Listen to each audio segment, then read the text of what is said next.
సాధించడం అట్లా చేసినాం. ప్రతి ఒక్కరు సైనికులు కార్యకర్తలు ఉన్నారంటే టీఆర్ఎస్కే ఉన్నారు.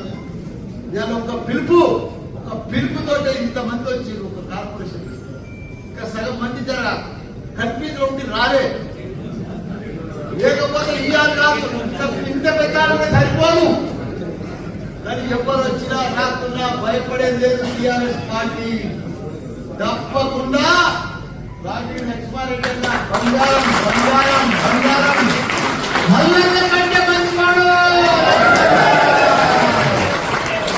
ఎందుకంటే మల్లన్న కంటే మంచివాడు నాకంటే కూడా ఎక్కువ సేవ చేసి ఎంతో మందికి పేదలకు ఆపరేషన్ చేయించాడు.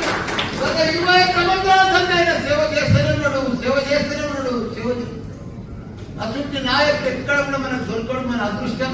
మనకి ఇంత మంచి ఎంపీ అటువంటి మనకు దొరకడం మనందరూ అదృష్టం. ఇప్పుడు మేడ్చల్ మల్కాజ్గిరి ఎంపీల 7 నియోజకవర్గాలు 7 ఎమ్మెల్యేలు మనతోనే ఉన్నారు.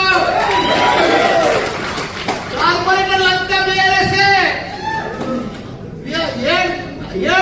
7 నియోజకవర్గాల్లో కార్పొరేటర్లు అంతా కూడా బీఆర్ఎస్. 200 మంది చిల్లర.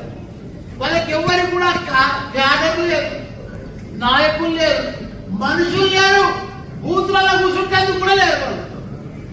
కాకపోతే కొన్ని అవిశ్వాసం కొద్దిగా లోకల్ స్థానిక నాయకులు అవిశ్వాసం పెట్టుకొని డిస్టర్బ్ అయ్యారు. కానీ లేకపోతే మన నాయకులు మొన్న ఎట్లా కనిపించింది బ్రహ్మాండంగా. ఇప్పుడు కూడా అదే పద్ధతిలో కొద్దిగా డిస్టర్బ్ అయిన మాత్రమే మనం కూడా స్థానిక నాయకులను చూస్తున్నాం. ఇప్పుడు వాళ్ళు నాతో ఓడిపోయిన వాళ్ళు పోయి ఏదైనా మంచి పని చేస్తున్నా చేస్తున్నారు. వాళ్ళ 3 నెలల్లో